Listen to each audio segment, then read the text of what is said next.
कभी ऐसा लगा है कि बात तो कह दी पर किसी ने सुनी ही नहीं। मतलब वो वजन, वो रिस्पेक्ट मिली ही नहीं जो मिलनी चाहिए थी। असल में ना इसका जवाब कहीं और नहीं बल्कि हमारे बात करने के तरीके में ही छिपा होता है। कुछ छोटी छोटी आदतें हैं जिन पर हमारा ध्यान ही नहीं जाता। तो आज चलिए इन्हीं आदतों की पड़ताल करते हैं।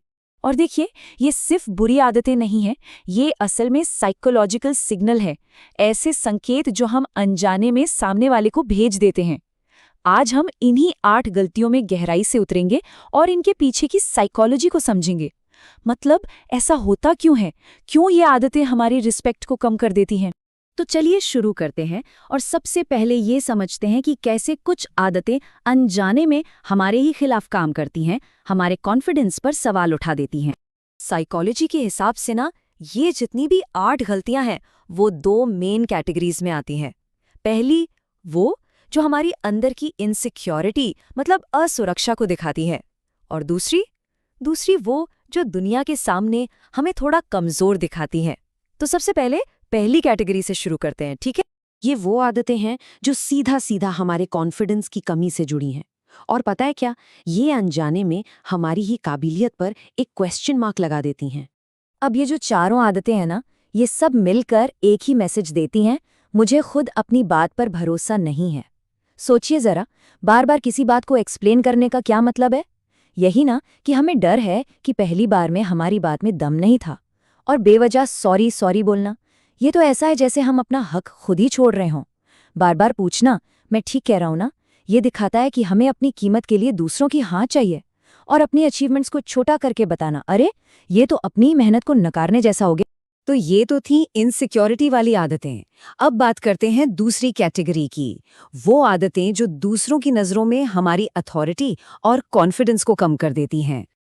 जैसे कि शायद मैं गलत हूं, लेकिन जैसे ये बोला, बात शुरू होने से पहले ही खत्म हो गई, उसका सारा वजन चला गया।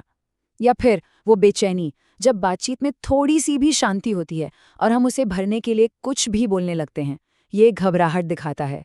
जबकि जो कॉन्फिडेंट लोग होते हैं वो साइलेंस में कंफर्टेबल होते हैं। और बहुत तेजी से बोलना, ऐसा लगता है जैसे डर हो कि कोई बीच में ही टोक देगा। और हाँ, हर बात में हाँ में हाँ मिलाना, ये साफ दिखाता है कि हम किसी भी तरह के टकराव से बचने के लिए अपने ओपिनियन को कोई वैल्यू ही नहीं देते। पता है, बोलने की स्पीड का ना एक बहुत गहरा साइकोलॉजिकल असर होता है।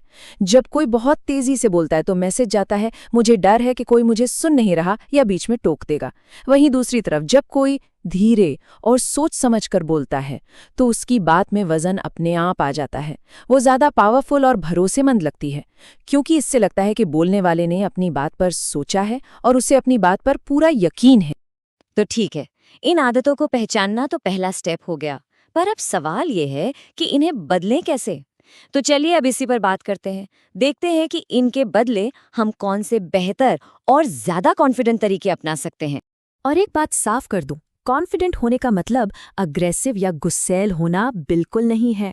नहीं, इसका असली मतलब है कि जो हम अंदर से मानते हैं वही हमारी बातों में भी झलके।